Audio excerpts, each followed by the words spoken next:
Patty, we are in the midst of wedding season. Well, wedding season is every season now because of everything that changed last year in 2020.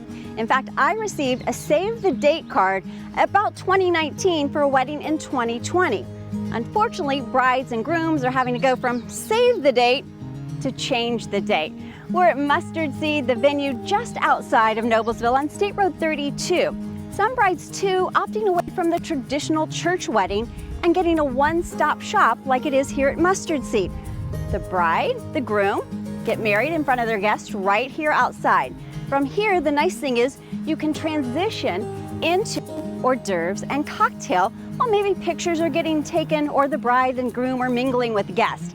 And then you get ready at Mustard Seed to go into a beautiful barn. This barn, she was carrying a red dress, but now she's been decked out in a new black dress, keeping up with the trends in 2021 and changing these venues, a black barn, black windows, and a beautiful wedding setting.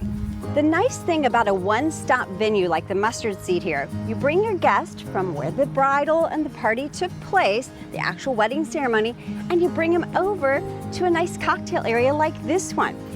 You know, these days with everything changing with the pandemic, brides are choosing to get a little creative. Normally you would have a big buffet with hors d'oeuvres, cheese and crackers, like a charcuterie. That's the big thing now, but we've opted to make a jarcuterie.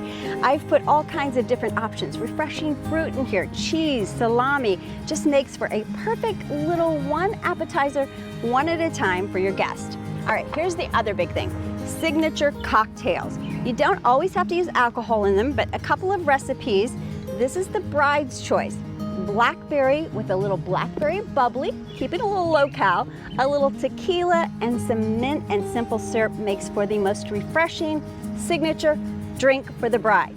For the groom, taking it up a little bit with some basil. You mash up some basil with a little bit of vodka, some lime, and you've got a refreshing his drink. So his, hers, to the bride and groom. We've had that signature cocktail and the hors d'oeuvres outside the barn. Now it's time to move in and let the festivities begin inside. Our guests have had their dinner. It's time for the sweet treats now.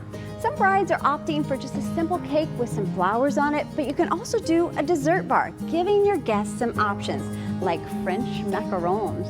These are from Nosh Dessert Parlor in Mooresville.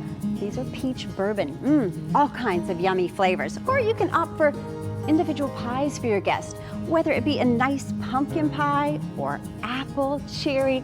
It gives your guests that option of that sweet delight. And then donuts. They've been around the wedding scene now for a little while, but they're never gonna go out of style. So you've got cinnamon, you've got all kinds of yummy, yummy treats. You can also bag these up, put cute little bags, send them home with your guests so they got a little sweet treat for the drive home. Okay, here's my favorite part, the flowers. You know how I love my flowers, especially these.